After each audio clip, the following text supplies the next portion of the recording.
अस्सलाम वालेकुम, welcome to Fakhar stems fair. आज हम कैशे मैपिंग पर बात करेंगे और उसकी जो फर्स्ट टेक्निक है डायरेक्ट मैप कैशे, इस पर एक डिटेल प्रॉब्लम देखेंगे और इसमें ड्रॉबैक भी देखेंगे कि डायरेक्ट मैप कैशे के अंदर क्या इशू होता है। डायरेक्ट मैपिंग के अंदर हमें पहले से ही पता होता है कि मेन मेमोरी का कौन सा ब्लॉक किस कैशे लाइन पर जाकर मैप होगा यूजिंग दिस फार्मूला। इस फार्मूले के अंदर आई कैशे लाइन नंबर है, जे मेन मेमोरी का ब्लॉक नंबर है जो कि हो सकता है 0, 1, 2 अप टू सो ऑन, एक होल नंबर होगा। और अगर ये हेक्साडेसिमल में है तो आपको डेसिमल में कन्वर्ट करना होगा। और एम क्या है? Number of lines in cache. हमें यह भी पता है कि कैशे का साइज लिमिटेड होता है कंपेयर टू रैम, सो इसमें हमारे पास फिक्स नंबर ऑफ लाइंस होती है जो कि पहले से पता होता है। तो एम हमारा फिक्स होगा। इसका मतलब है कि इसमें जो वेरिएबल्स हैं वो आई और जे है और एम फिक्स है। अब मॉडुलो क्या होता है? मॉडुलो एक हमारे पास रिमाइंडर ऑपरेटर होता है जो कि आपको whole number as a reminder देता है, नेगेटिव कभी भी रिमाइंडर आपको नहीं देता। तो यहां पर आप देख सकते हैं हमारे पास जो मेन मेमोरी होती है उसमें इस तरह के ब्लॉक्स होते हैं। देखें, ये ब्लॉक 0 है, ये ब्लॉक 1 है, 2, 3, 4 अप टू सो ऑन। जब ब्लॉक ए आएगा तो अंडरस्टूड है ये 10 होगा डेसिमल में, ये 11 होगा,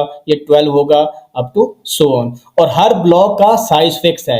आप देख रहे हैं इसमें भी 4 बाइट्स हैं, इसमें भी 4 बाइट्स हैं and so on. Direct mapping में हमें पहले ही पता होगा कि भाई ये जो ब्लॉक 0 है ना, ये लाइन 0 पर जाएगा यूजिंग दैट फार्मूला, क्योंकि ब्लॉक की वैल्यू 0 है और कैशे लाइन फिक्स है। लेट्स सपोज हम 4 कैशे लाइन अगर लें तो 0 को आप डिवाइड करें 4 से तो रिमाइंडर क्या आएगा? 0 आएगा। इसी तरह 1 को करें 4 से डिवाइड, रिमाइंडर 1 आएगा तो ये लाइन 1 पर जाएगा, ये ब्लॉक 2 लाइन 2 पर जाएगा एंड सो ऑन। तो इसी वजह से आप यहां पर देख सकते हो कि जो मेन मेमोरी का ब्लॉक 0 है वो कैशे लाइन 0 पर जा रहा है, जो ब्लॉक 1 है वो लाइन 1 पर जा रहा है और जो ब्लॉक m-1 है वो लाइन m-1 पर जा रहा है। अब हम इसकी डिटेल एग्जांपल लेते हैं। तो यहां पर देखें, मैंने नंबर ऑफ कैशे लाइंस को 4 अज्यूम कर लिया। ब्लॉक नंबर हमारे पास इस तरह होता है 0, 1, 2 अप टू सो ऑन और आई हमारे पास लाइन नंबर है। जब हम 4 लाइंस लेंगे कैशे की तो पहली लाइन 0 होगी, फिर 1 होगी, 2 होगी, 3 होगी, लेकिन ब्लॉक्स बहुत ज्यादा हैं। तो ये जो फार्मूला भी हमने पढ़ा I is equal to J modulo m, तो इस फार्मूले में देखें हमारे पास हो जाएगा I इज इक्वल टू जे और मॉड और m की वैल्यू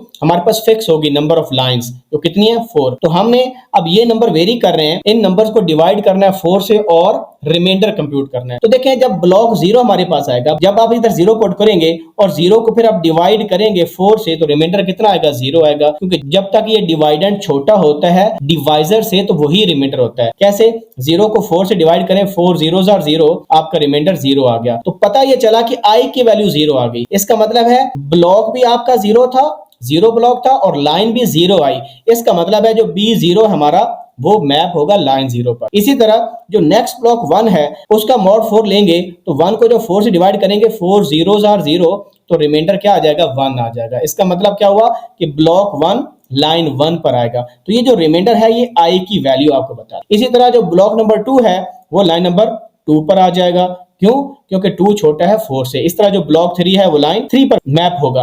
अब प्रॉब्लम ये है कि जब हमारे पास ब्लॉक नंबर 4 आएगा, क्योंकि कैशे के अंदर तो साइज हमारे पास लिमिटेड है, जब ब्लॉक 4 आएगा उसको हम टोटल लाइन से जब डिवाइड करेंगे तो 4 1s are 4, तो अब रिमाइंडर हमारे पास 0 बचा। ये आई की वैल्यू है। इसका मतलब है कि ब्लॉक 4 लाइन 0 पर मैप होगा। जब ब्लॉक 5 आएगा तो 5 डिवाइडेड बाय जब आप 4 करेंगे 4 1s are 4, तो उस केस में हमारे पास आई की वैल्यू 1। इसका मतलब है ब्लॉक 5 जो है वो लाइन 1 पर मैप होगा, ब्लॉक 6 लाइन 2 पर मैप होगा, ब्लॉक 7 लाइन 3 पर मैप होगा। इसी तरह जब 8 आ जाएगा, 8 को 4 से डिवाइड करें 4 2s are 8, तो इसका मतलब है रिमाइंडर 0। तो इसका मतलब है ये 8 ब्लॉक भी आपका लाइन 0 पर आ जाएगा। तो 9 ब्लॉक इधर आ जाएगा, यहां पर आ जाएगा और 10 ब्लॉक आपके पास इधर आ जाएगा और 11 ब्लॉक आपके पास इधर आ जाएगा। तो इसका मतलब है कि B0 B4 B8 ये लाइन 0 पर आ जाएंगे और इसी तरह बाकी ये लाइंस 1 पर आ जाएंगे। तो फार्मूला क्या बना? ये अगर आपका B0 है तो ये आपके पास BM होगा और ये आपके पास B2M होगा और इस तरह आप इसको 1 करेंगे, ये M+1 हो जाएगा, ये 2M+1 एंड सो ऑन। तो हमें पहले से पता चल गया कि मेन मेमोरी का कौन सा ब्लॉक किस लाइन पर जाके मैप होगा। अच्छा, आपको इसमें कोई प्रॉब्लम नजर आ रहा है? प्रॉब्लम ये है कि हर ब्लॉक की एक फिक्स्ड लोकेशन है, यानी हर ब्लॉक ने एक फिक्स्ड लाइन पर आके मैप होना है। जिस तरह देखें B0 B4 B8 सिर्फ इसी लाइन पर आकर मैप हो सकते हैं, वो किसी और लाइन में नहीं जा सकते। हत्ता कि लेट्स सपोज ये लाइन खाली भी हो फिर भी B4 और B8 ने इधर आके मैप बैक होना है और उसके लिए वो B0 को पहले क्लियर करेगा। फॉर एग्जांपल हमारे पास एक प्रोग्राम है जिसको एक बाइट रिक्वायर्ड है B0 ब्लॉक से और दूसरी बाइट रिक्वायर्ड है उसको B4 ब्लॉक से। अब होगा क्या कि एट अ टाइम तो हमारे पास कैशे लाइन में एक ही ब्लॉक आ सकता है, क्योंकि कैशे लाइन का साइज उतना होता है जितना कि ब्लॉक का साइज होता है। लेट्स सपोज पहला बाइट लेने के लिए आपका B0 इसमें लोड हो गया, वहां से हमने बाइट रीड कर लिया, तो जब B4 से बाइट उसने रीड करना है तो इस ब्लॉक को हमें इरेज करना पड़ेगा। That is the problem. फिर अगेन जब B0 की बाइट चाहिए होगी तो दोबारा फिर B4 को रिप्लेस करना होगा, यानी B0 को दोबारा कैशे से लोड करना होगा, तो जिसकी वजह से कैशे मिसेस बहुत ज्यादा होती हैं और ये स्वैपिंग ही होती रहेगी। पहले B0 आएगा, फिर B0 की जगह B4 आएगा, फिर B0 आएगा, तो इस स्वैपिंग को हम थ्रैशिंग कहते हैं इस प्रॉब्लम को। और इसकी वजह से हमारी हिट रेशियो बहुत कम आती है क्योंकि कैश मिसेस बहुत ज्यादा होती हैं। ये इजी टू इंप्लीमेंट तो है और ये इनएक्सपेंसिव भी है, लेकिन ये एफिशिएंट नहीं है। ये हमारे पास रैम है जिसमें डिफरेंट नंबर ऑफ ब्लॉक्स हैं और अभी हम इस रैम को अपने प्रॉब्लम में यूज करेंगे। ये हमारे पास डायरेक्ट मैप कैशे पर एक प्रॉब्लम है। इसमें हमें देख सकते हैं आप कि हमें ब्लॉक साइज गिवन है और हमें कैशे कैपेसिटी गिवन है कैपिटल C, और जो डिग्री ऑफ एसोसिएटिविटी होती है उसकी वैल्यू 1 गिवन है, यानी डायरेक्ट मैप कैशे हमारे पास है। तो यहाँ पर एड्रेसेस की लेंथ भी मेंशन है, यानी 8 बिट लॉन्ग एड्रेस हमारे पास है। Design a direct map cache by using above data, also find cache hit ratio. और हम देखेंगे जब इस प्रॉब्लम को सॉल्व करेंगे क्या इसमें कोई डिसएडवांटेज आता है। और लास्ट में हमें ये 6 मेमोरी रिक्वेस्ट गिवन है जो कि प्रोसेसर को रिक्वायर्ड है। तो एक तो पता चल गया कि जो टोटल मेमोरी एक्सेस करेगा प्रोसेसर हमारा उसका काउंट कितना है 6, क्योंकि ये बहुत इंपॉर्टेंट है। ये कैशे हिट रेशियो में डिनोमिनेटर हमारा होता है। अब इस प्रॉब्लम को सॉल्व करने के लिए हमें कैशे डिजाइन करनी है। कैशे में रोज भी होते हैं और कैशे में कॉलम भी होते हैं। जो रोज होते हैं कैशे में उसको हम ब्लॉक्स कहते हैं, और डायरेक्ट मैप कैशे में जितने ब्लॉक्स होते हैं उतने ही सेट्स होते हैं। और उसके बाद हमें एक तो नंबर ऑफ ब्लॉक्स निकालने होंगे, फिर हमें ऑफसेट बिट्स निकालनी है। तो ऑफसेट बिट हम कहां से निकालते थे, हम जो ब्लॉक साइज होता है इसका log 2 ले लेते हैं, हमें नंबर ऑफ बिट्स मिल जाती हैं। क्योंकि देखें 4 बाइट्स हैं तो हमें 2 ऑफसेट बिट्स रिक्वायर्ड हैं। और कैशे कैपेसिटी से हम क्या निकालते हैं, नंबर ऑफ ब्लॉक निकालते हैं, capital C divided by B कर देते हैं तो हमें नंबर ऑफ ब्लॉक्स मिल जाते हैं। जो सारे फार्मूले हैं ये लास्ट लेक्चर में मैंने डिटेल से बताए हैं। अब यहाँ पर जो गिवन पैरामीटर्स थे उनको यूज करके हमने ऑफसेट बिट्स निकाली जो कि log 2 ऑफ ब्लॉक साइज है। ब्लॉक साइज हमारे पास 4 था तो 4 होता है 2 की पावर 2, ये 2 पहले आ जाएगा और हमारे पास ऑफसेट बिट्स 2 आ जाएंगी। और ये बिट्स क्या हो सकती हैं, ये 0 0 हो सकती हैं, 0 1 1 0 और 1 1। मतलब ये आपकी पहली बाइट है, ये दूसरी बाइट है, ये तीसरी बाइट और ये चौथी बाइट है। नेक्स्ट हमारे पास नंबर ऑफ ब्लॉक्स निकालने का फार्मूला था capital B is equal to cache capacity divided by block size. ये 32 बाइट था और ये 4 बाइट, तो कटिंग होकर हमारे पास 8 ब्लॉक्स आ जाते हैं। अब we already know that in direct map cache हमारे पास जितने ब्लॉक्स होते हैं उतने ही सेट्स होते हैं। हम सेट्स का फार्मूला भी यूज कर लेते हैं, capital S is equal to capital B over N।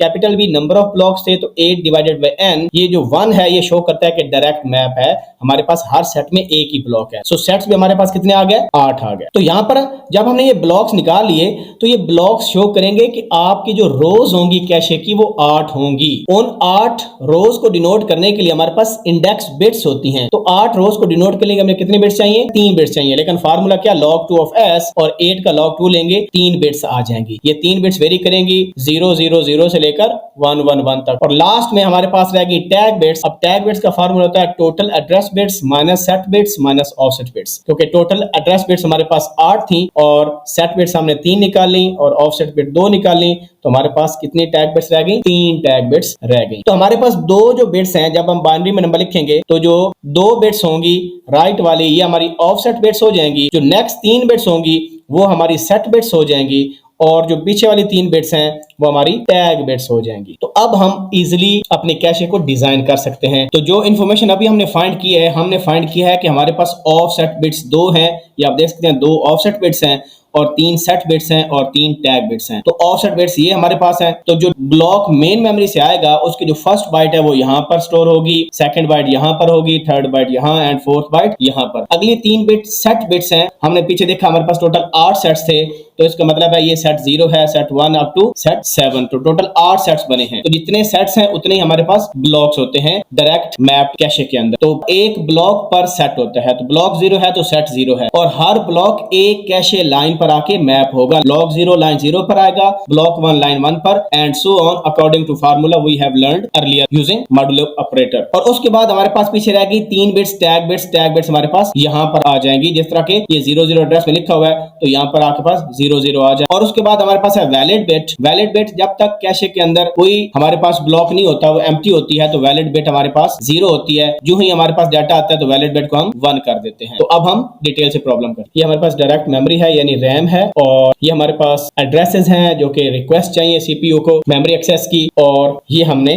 Cache को डिजाइन कर लिया। अब हमारे पास ये एड्रेस है, सबसे पहले देखेंगे ये 00 एड्रेस कौन से ब्लॉक में है। तो आप यहाँ पर देख सकते हो 00 जो एड्रेस है ये वाला, ये आपके ब्लॉक 0 में है। तो हम पढ़ चुके हैं जो ब्लॉक 0 है वो लाइन 0 पर मैप होगा। इसका मतलब ये है ये जो डाटा पड़ा है AB 12 34 CD, ये हमारी लाइन 0 में आके स्टोर हो जाएगा। तो ये हमने यहाँ पर आके स्टोर कर दिया। नेक्स्ट हमने फाइंड करनी है टैग बिट्स। तो टैग बिट्स निकालने के लिए हमें इस एड्रेस को बाइनरी में लिखना है। ये हमने इसको बाइनरी में लिख लिया। हमें पता है 2 ऑफसेट बिट्स हैं, तो ये जो राइट वाली 2 होती हैं ये आपके पास ऑफसेट बिट्स होती हैं, और हमें पता है सेट बिट्स 3 हैं, तो जो नेक्स्ट 3 आपके पास बिट्स होंगी ये सेट बिट्स या इंडेक्स बिट्स होंगी, और जो रिमेनिंग बिट्स हैं वो आपके पास टैग बिट्स होंगी। तो टैग बिट्स हम यहाँ पर लिख लेंगे 00, क्योंकि हमारे पास जो सेट बिट्स हैं वो 00 है, ये ब्लॉक 0 है और लाइन 0 को शो कर रहा है। ये डाटा फिल करने के बाद हमें पता है कि बाय डिफॉल्ट वैलिड बिट 0 होती है, तो इस बिट को चेंज करके हम 1 कर देंगे। अब आप देखें डाटा शुरू में कुछ नहीं पड़ा था,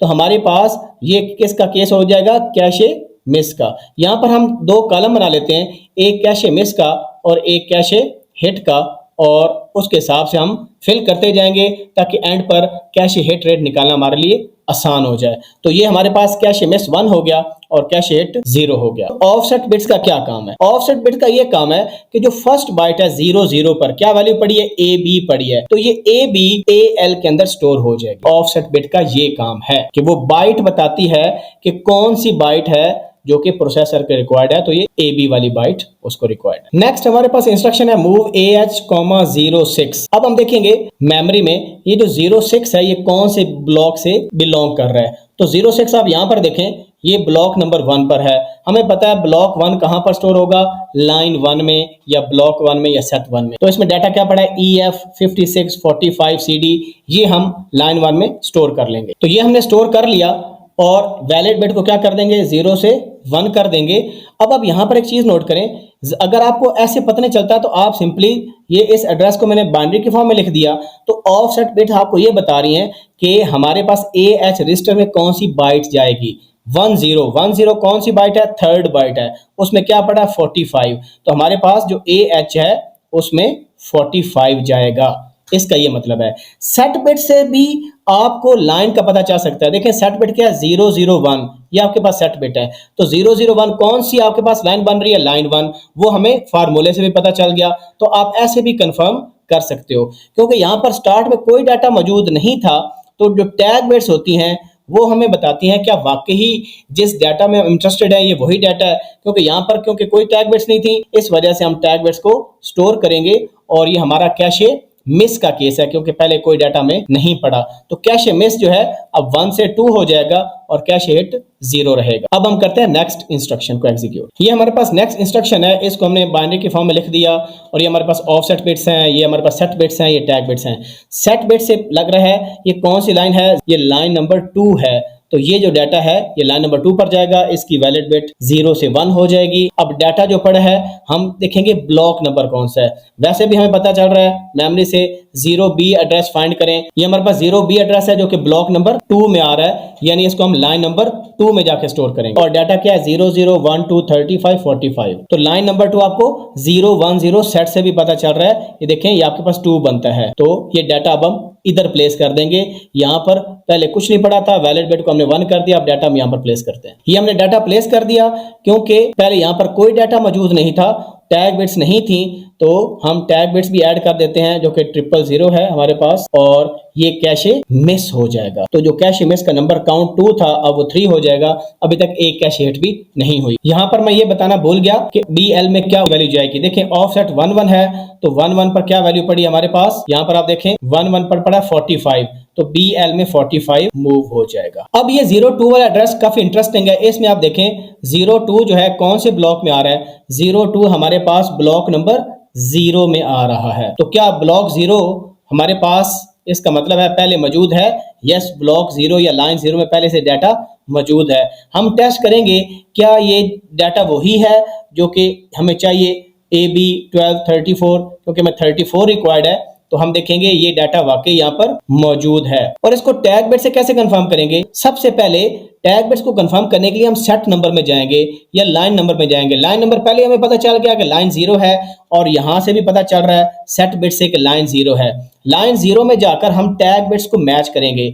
यहां पर देखें टैग बिट्स 000 है, और यहां पर भी देखें टैग बिट्स क्या है, 000 है। इसका मतलब है हमारी जब टैग बिट्स सेम आ गई तो ये कैशे हिट का केस हो जाएगा।